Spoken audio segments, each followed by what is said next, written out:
Hey guys, welcome back to Ignite Chemistry. This is Vik. आज हम discuss करेंगे JEE main 2025 का सेकेंड जून। आज हम डिस्कस करेंगे जून सेकेंड जेईई मेन से फर्स्ट शिफ्ट का क्वेश्चन, केमिस्ट्री क्वेश्चन।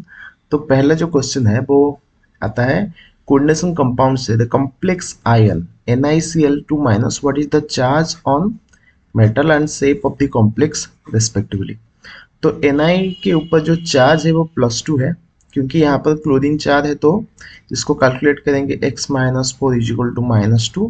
तो उस हिसाब से कैलकुलेट आएगा x का वैल्यू +2। तो चार्ज हो गया निकल का +2। जब निकल +2 स्टेट में होता है तो उसका इलेक्ट्रॉनिक कन्फ्यूजन हो जाएगा 3d8। तो D में सारे इलेक्ट्रॉन अभी प्रेजेंट होगा, क्योंकि यहाँ पर जो लिगेंड है हमारे पास वो क्लोरीन है, वीक फील्ड लिगेंड है। तो हमारा जो इलेक्ट्रॉनिक कन्फ्यूजन आ जाएगा ये आएगा। तो उसके बाद जो क्लोरीन आएगा वो S एंड P ऑर्बिटल यहाँ पर रहेगा। ठीक है, तो हाइब्रिडेशन जो बनेगा यहाँ से sp3 बनेगा। तो इसका मतलब हाइब्रिडेशन sp3 होगा तो जो स्ट्रक्चर हो जाएगा वो टेट्राहेड्रल होगा। तो इस हिसाब से हमारा आंसर हो जाएगा ऑप्शन 1।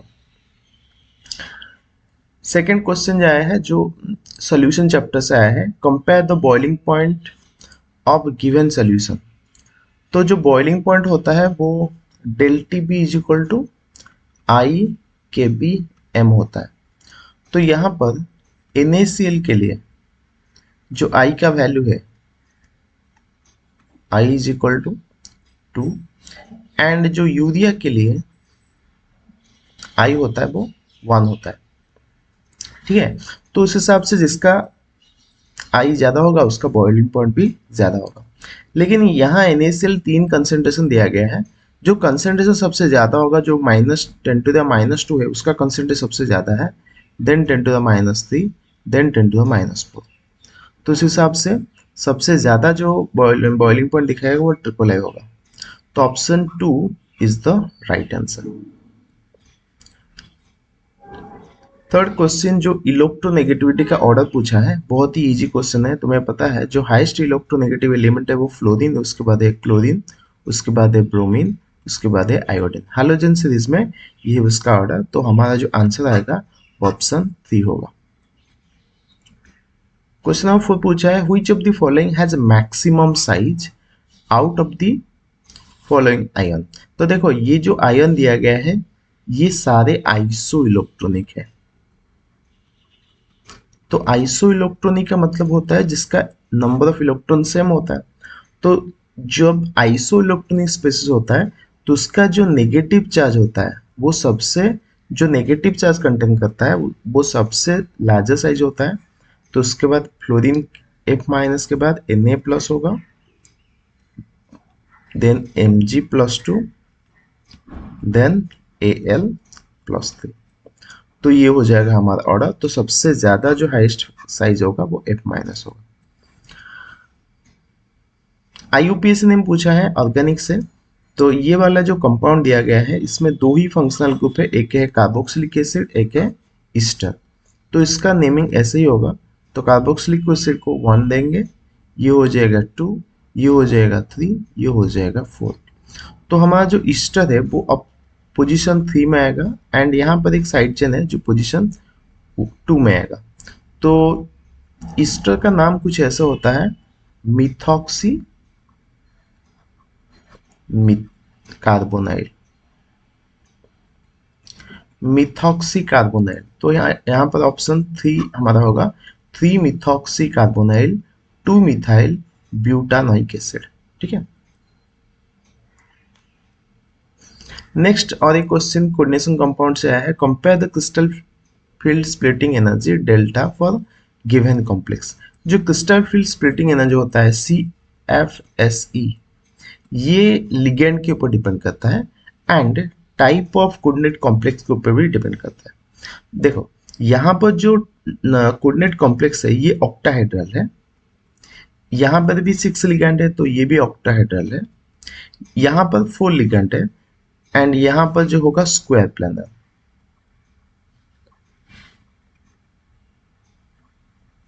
और यहाँ पर भी ऑक्टाहेड्रल है।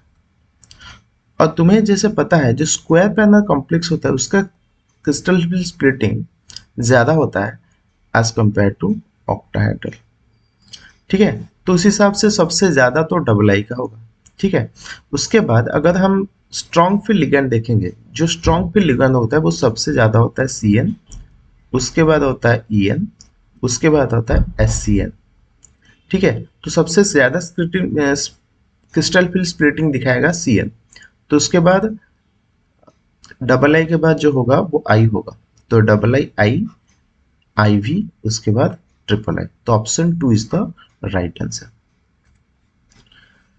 ये इक्विलिब्रियम से क्वेश्चन है। Consider the given equilibrium reaction carbon carbon carbon dioxide plus carbon gives 2 molecule of carbon monoxide. Initial pressure of carbon dioxide is 0.6 atm. After the equilibrium is established, total pressure is 0.8 atm. ठीक है, तो पहले equation लिख लेते हैं। Carbon dioxide plus carbon solid equilibrium में 2 molecule of carbon monoxide. तो ये टाइम जब 0 था हमारे पास जो प्रेशर था वो 0.6 था, लेकिन जब इक्विलिब्रियम आके पहुंचा तो हमारा जो टोटल प्रेशर बन के आया, तो ये इसको ऐसे लिख सकते हैं 0.6 माइनस एक्स, तो कार्बन डाइऑक्साइड तो कम होगा एंड यहाँ पर 2x अमाउंट ऑफ इंक्रीज होगा।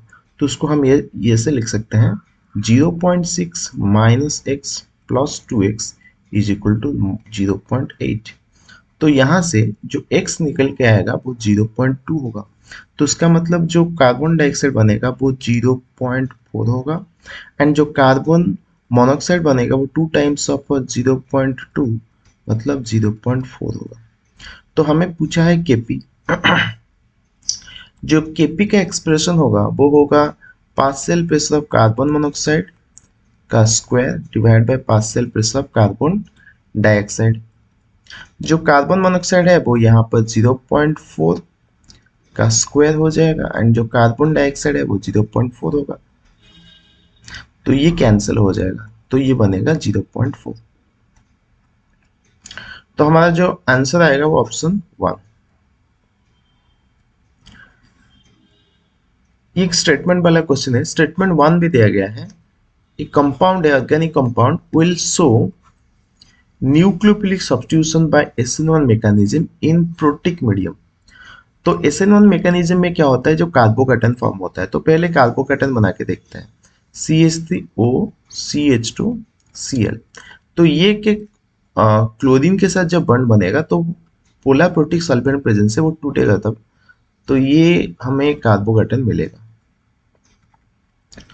और ये जो कार्बोकैटन है ये ऑक्सीजन के साथ कनेक्टेड है, तो ये ऑक्सीजन अपना लोन पेयर दे सकता है, तो यहाँ पर रीजनल स्टेबलाइज भी हो सकता है।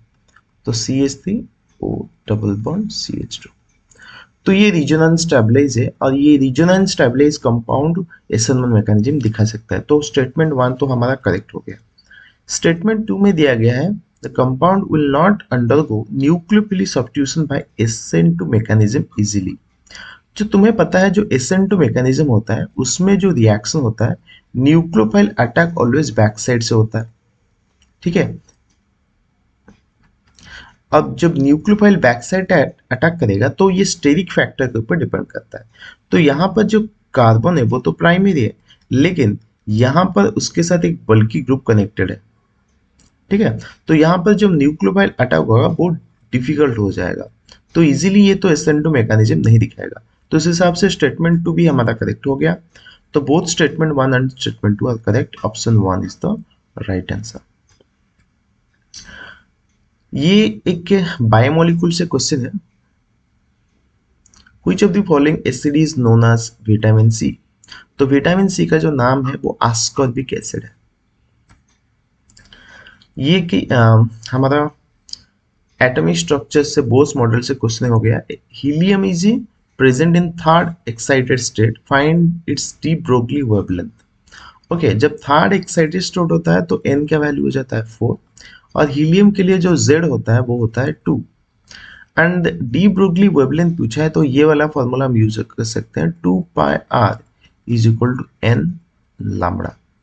अभी 2 पाई r के जगह में वैल्यू पुट करेंगे, 2 पाई r के जगह में क्या लिखेंगे 0.529 एन स्क्वायर बाय जेड, ठीक है, एन लैम्बडा।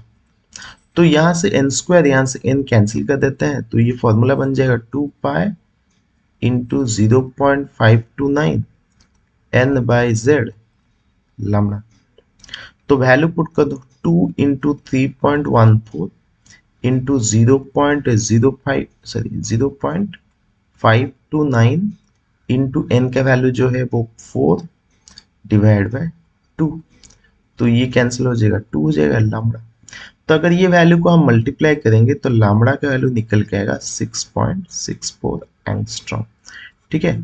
तो जो ऑप्शन 1 के साथ मैच करेगा। ये एक अल्डिहाइड कीटोन चैप्टर से क्वेश्चन है, which of the following show positive Fehling test. तो तुम्हें जैसे पता है जो फेलिंग टेस्ट होता है वो सिर्फ एलिफेटिक अल्डिहाइड दिखाता है, ओनली एलिफेटिक एल्डिहाइड सोर्स फेलिंग टेस्ट।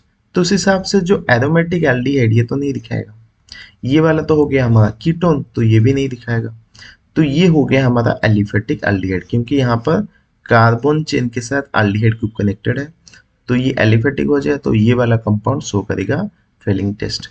तो ये जो है अल्कोहल है ये भी नहीं दिखाएगा, तो option 3 is the right answer. यहाँ तक एक ब्लॉक एलिमेंट से क्वेश्चन है, 4f7 कॉन्फ़िगरेशन इज पॉसिबल, किस कंपाउंड के लिए 4f कॉन्फ़िगरेशन पता है। तो जो गैडोलिनियम है, देखो गैडोलिनियम होता है 6s2 5d1, ये 4f7, तो गैडोलिनियम +3 स्टेट में जाएगा तो ये हो जाएगा 4f7।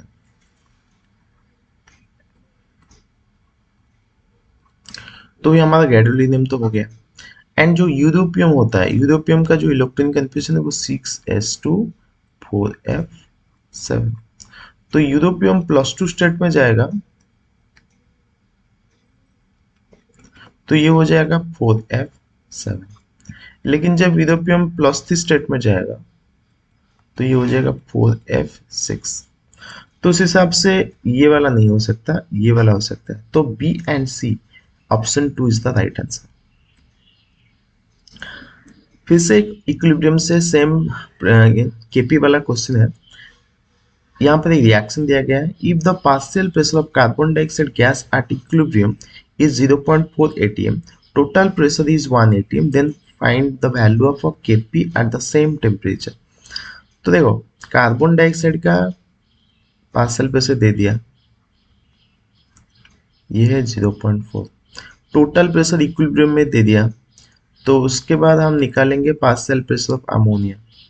अमोनिया आ जाएगा 1 माइनस 0.4, तो 0.6। तो ये जो केपी वाला फॉर्मूला डालेंगे तो ये हो जाएगा partial pressure of carbon dioxide into partial pressure of ammonia, इसका स्क्वायर।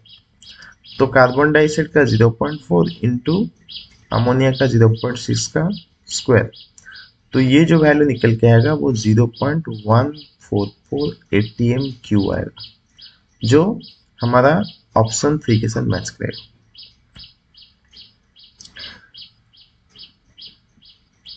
ये वाला एक क्वेश्चन है ऑर्गेनिक से। तो यहाँ पर एक रिएक्शन दिया गया है, तो ये वाला रिएक्शन कुछ ऐसा होगा, न्यूक्लियोफिलिक सब्स्टिट्यूशन रिएक्शन का टाइप है। तो ये हमारा न्यूक्लियोफाइल है, तो ये न्यूक्लियोफाइल पहले अटैक करेगा ये वाला कार्बन को, ठीक है। तो डबल बॉन्ड ब्रेक होके यहाँ पर जाएगा, यहाँ से ब्रोमीन निकलेगा, तो पहला जो प्रोडक्ट मिलेगा वो कुछ ऐसा मिलेगा, NCH3CH3। तो यहाँ पर क्लोरीन है, अभी क्लोरीन कंजुगेशन में नहीं है, तो जो नेक्स्ट न्यूक्लियोफाइल आएगा, मतलब यहाँ पर एक्सेस कंडीशन में फिर एक बार अमीन रिएक्ट करेगा, सेकेंडरी अमीन फिर एक बार रिएक्ट करेगा, तो इस बार डायरेक्ट क्लोरीन के एटम को अटैक करेगा, कार्बन जो कनेक्टेड है, तो क्लोरीन रिमूव होगा, तो हमें जो प्रोडक्ट मिलेगा वो कुछ ऐसा मिलेगा।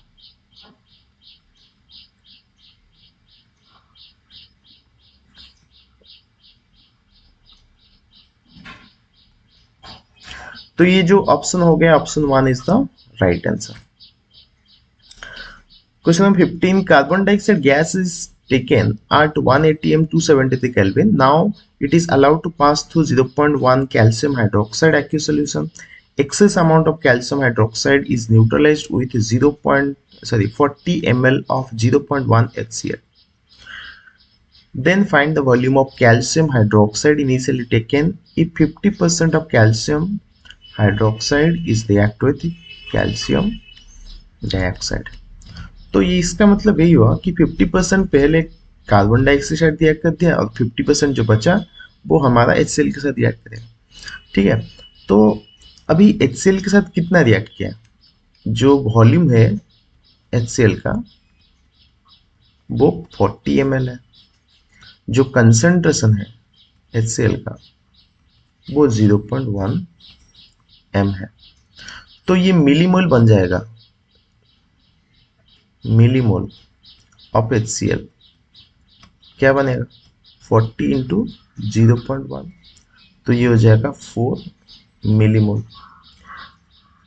और हमें पता है जितना HCl यूज होगा उसी हिसाब से कंसंट्रेशन कैल्शियम हाइड्रोक्साइड भी यूज होगा, लेकिन कैल्शियम हाइड्रोक्साइड एक डाई एसिडिक सब्सटेंस है, तो इसका मतलब उसका जो कंसंट्रेशन होगा वो आधा होगा। तो हम बोल सकते हैं आधा मतलब मिलीमोल ऑफ कैल्शियम हाइड्रोक्साइड जो होगा वो होगा 2 मिलीमोल। ठीक है, क्योंकि यहाँ पर जो कैल्शियम हाइड्रोक्साइड है वो 2 H+ प्रोड्यूस करेगा, आज का HCl जो 1 H+ प्रोड्यूस करेगा, तो न्यूट्रलाइज होने के लिए उसको 2 millimole calcium hydroxide and 4 millimole of HCl चाहिए। ठीक है, तो ये जो 2 मिलीमोल है ये हमारा 50% है। अगर 2 मिलीमोल 50% है तो 100% कितना आएगा, तो जब 100% होगा वो 4 मिलीमोल होगा। एंड अगर कंसंट्रेशन सेम ही होगा, कंसंट्रेशन क्या होगा हमारा 0.1 कंसिडर करेंगे, तो ये फॉर्मूला हम कुछ ऐसे लिख सकते हैं M1V1, सॉरी यहां से हम निकाल सकते हैं volume of CaOH equal to, तो ये हो जाएगा 4/0.1 जो आएगा 40 ml। तो option 1 is the right answer. यहां से एक थर्मोडायनेमिक्स से क्वेश्चन है, in a close insulated container a liquid is stirred with a paddle to increase the temperature, which of the following is true. ठीक है, तब एक इंसुलेटेड कंटेनर जब होता है तो उसके अंदर हीट जा नहीं सकता, हीट आ नहीं सकता, तो मतलब Q जो हो जाता है वो 0 हो जाता है। एंड जो एंथैल्पी चेंज होगा, सॉरी जो इंटरनल एनर्जी चेंज होगा वो वर्क डन के साथ सेम होगा। ठीक है, ये हो गया।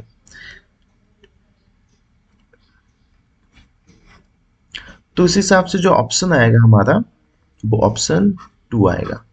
ठीक है, क्योंकि क्यों सारे में नॉट इक्वल टू 0 दिया गया है, एक ही ऑप्शन में 0 दिया गया है। Match the column with correct path, तो electronegativity, cationic size, metallic character, electron affinity. तो इलेक्ट्रोनेगेटिविटी जो दिया गया है, देखो यहाँ से अगर चेक करेंगे तो ये क्लोरीन पहला है उसके बाद फ्लोरीन, तो ये इलेक्ट्रोनेगेटिव नहीं इलेक्ट्रॉन एफिनिटी के बारे में बोला है, तो मतलब D का 4 हो गया। इलेक्ट्रोनेगेटिविटी इसको चेक करेंगे तो ये सही दिखाता है, बोरॉन के बाद कार्बन, कार्बन के बाद नाइट्रोजन, नाइट्रोजन के बाद ऑक्सीजन आएगा, तो ऑप्शन A के साथ 1 होता है। तो इस हिसाब से जो ऑप्शन हमारा आएगा वो 1 आएगा। यहाँ से क्वेश्चन लेते हैं ऑर्गेनिक केमिस्ट्री का। तो नाइट्रो कंपाउंड को अगर टीन के साथ रिड्यूस करेंगे तो पहले तो हमें देगा एनिलीन, और तुम्हें पता है एनिलीन को नाइट्रस एसिड देंगे HNO2, जो सोडियम नाइट्राइट है वो HCl को मिला के बनेगा, वहां से बनेगा benzene diazonium chloride. And benzene diazonium chloride को इथेनॉल देंगे C2H5OH, तो ये यहाँ पर डायजोनियम सॉल्ट रिमूव होके बेंजीन बनेगा, तो हमारा जो फाइनल प्रोडक्ट आएगा वो बेंजीन होगा, ऑप्शन 1।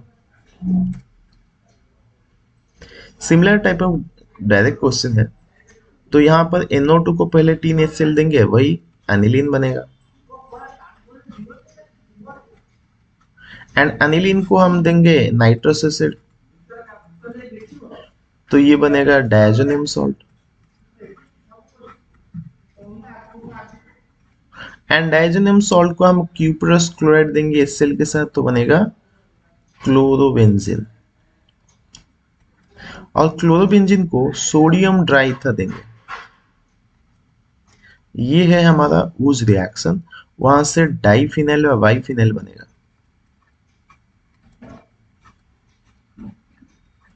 ठीक है, और उसका मॉलिक्यूलर वेट पूछा है, तो मॉलिक्यूलर वेट कैसे कैलकुलेट होगा?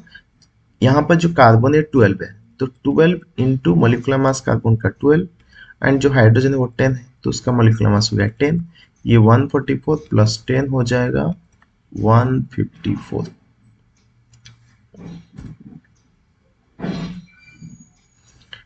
ये वाला क्वेश्चन पूछा है calculate the number of stereo isomer of compound. तो स्टीरियो आइसोमर मतलब ऑप्टिकल ज्योमेट्रिकल दोनों ही होता है, and number of stereo isomer जो होता है उसका फॉर्मूला होता है 2 to the power n। तो यहाँ पर एक कायरल सेंटर है ये, एंड ये एक कार्बन कार्बन डबल बॉन्ड है जहाँ पर ज्योमेट्रिकल आइसोमर हो सकता है। तो ये हो जाएगा n का वैल्यू हो जाएगा 2, तो 2 to the power 2 is equal to 4, तो यहाँ पर आंसर होगा 4 जो स्टीरियो आइसोमर होगा।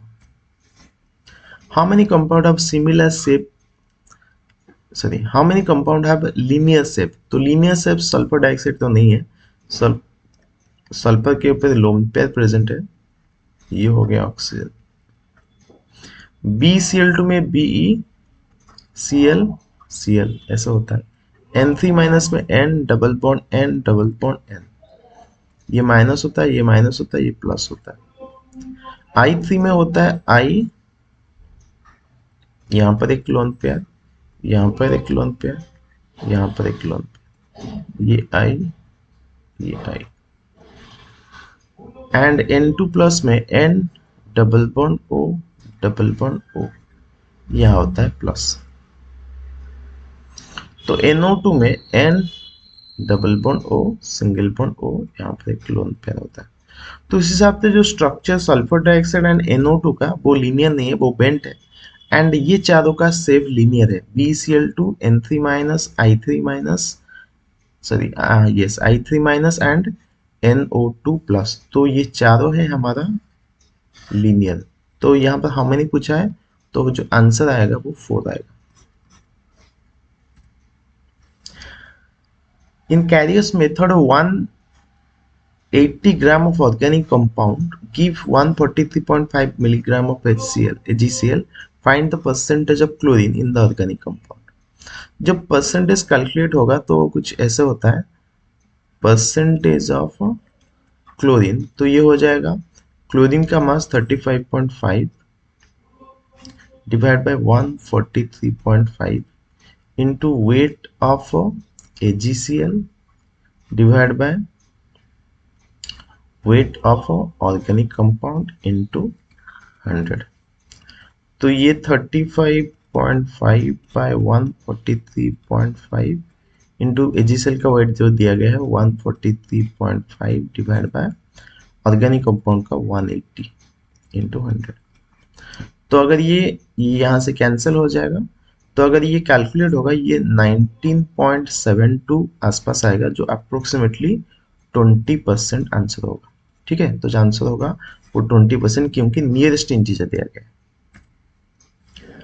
2 ampere current is allowed to pass through molten AlCl3 for 30 minutes. Find the mass। तो ये वाला क्वेश्चन जो है हमारा फैराडे फर्स्ट लॉ से है, तो ये जो फॉर्मूला हो जाएगा W is equal to ZIT। तो Z के जगह में वैल्यू पुट करेंगे AIT बाय NF।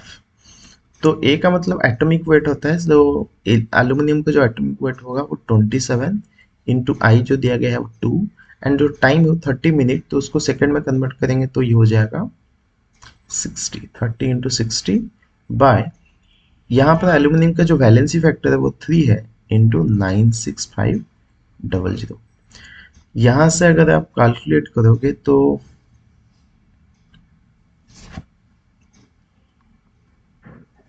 यह वैल्यू निकल के आएगा 0.33 57, ये ग्राम में आएगा, अगर मिलीग्राम में कन्वर्ट करेंगे तो हो जाएगा 335.7 मिलीग्राम। ठीक है, तो यहाँ पर मिलीग्राम पूछा है विथ नियरेस्ट इंटीजर, तो ये एग्जैक्टली वैल्यू आएगा 336 mg। तो ये हो गया हमारा आंसर।